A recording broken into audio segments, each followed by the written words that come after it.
చూసాం అమ్మా మనం గదిలో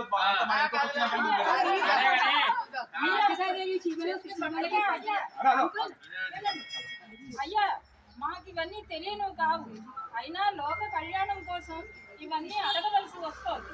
హనుమంతులు వారు మా అమ్మవారిని ఉద్దేశించి, అమ్మ నీ పాతివృత్య మహిమ అండర్లైనింగ్, నీ పాతివృత్య మహిమ అండర్లైనింగ్, నీ పాతివృత్య ప్రభావం వలన మీ శ్రీరామచంద్రుడు ప్రభు అఖండ విజయం సాధించాడు. సర్వ శోకములు వదిలి నీవు స్వస్థ చిత్తురాలివై ఉండు. నీ ఆజ్ఞ అయినతో నిన్ను బాధపెట్టిన ఈ రాక్షస కాంతలను ఒక్క నిమిషంలో యముకుడికి పంపించదని ఆజ్ఞ ఇవ్వు తల్లి అన్నాడు.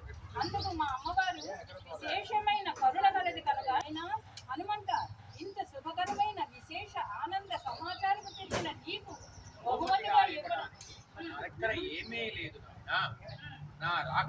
నాకు ఈ రాక్షస స్త్రీల పట్ల ఎటువంటి వైషమ్యము లేదు.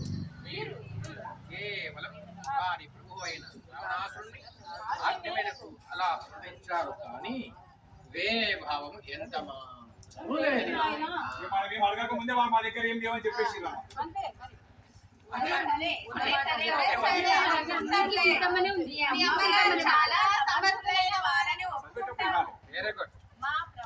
మా ప్రభువు అలంకరించబడిన అమ్మవారిని తీసుకొని రమ్మని విభీషణుని ఆజ్ఞాపించారు కదా, మరి మీ అమ్మవారు ఏం చేశారు? మా ప్రభు ఆజ్ఞాపించింది అని చెప్పేసి ఇప్పుడు అమ్మవారికి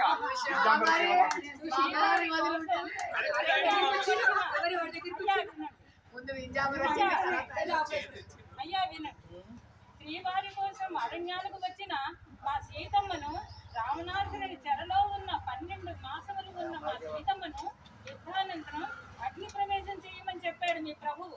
భార్యను ఎవరైనా లాలించి బుజ్జగించి ప్రేమించాలి గాని అగ్ని ప్రవేశం చేస్తారు ఎవరైనా? చెప్పండి.